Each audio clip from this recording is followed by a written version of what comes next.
Mickey Mouse is feeling lonely, especially in the Magic Kingdom.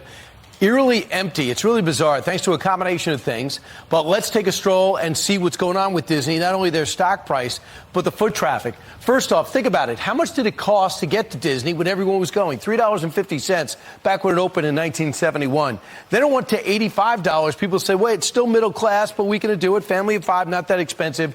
Now at $175, the results have been substantial. The park traffic is down. In fact, if you think about it, the best way to show that park traffic is down is how long the lines are.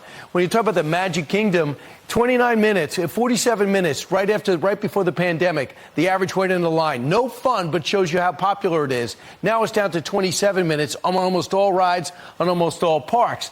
And the big question is, Bob Iger says, I want to retire. I got to pick this guy, Bob Chapek, to take over. He's been a flat-out disaster, taking on government, weighing in on policies, acquiescing to his left-wing, in many cases, employees. So Iger comes back. He wants to stay, and he wants a huge raise. So what does it mean? He's still fighting it out with Ron DeSantis. And a lot of people, maybe on the right that support DeSantis, support Trump, say, you know what, I'm staying out of Disney. And that hurts everybody, from the stock price to the foot traffic to the employees.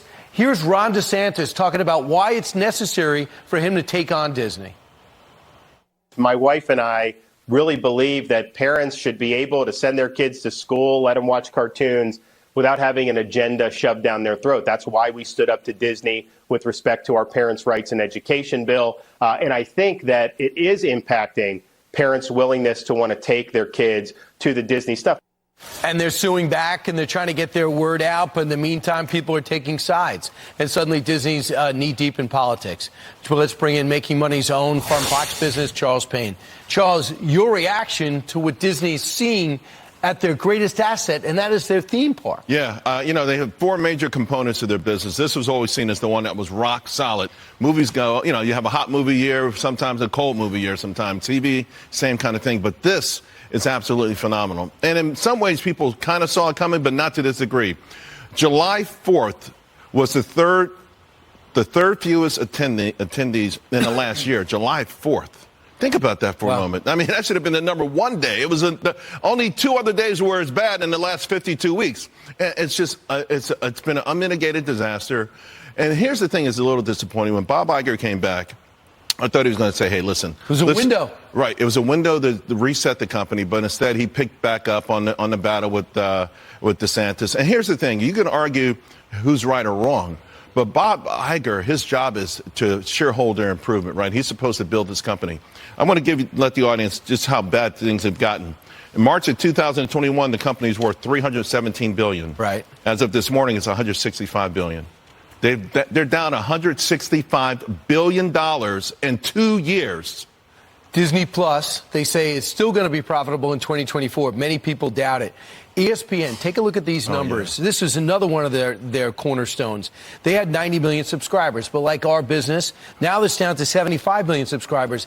These are some of the biggest names that they have all been given their walking papers. Some say, I pay you not to work.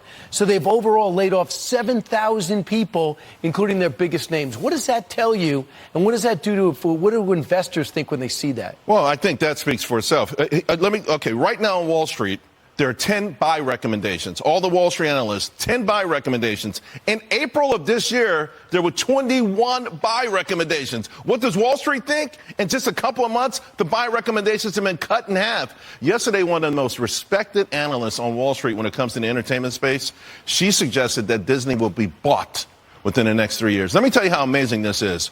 A few years ago, everyone was saying Disney should buy Netflix.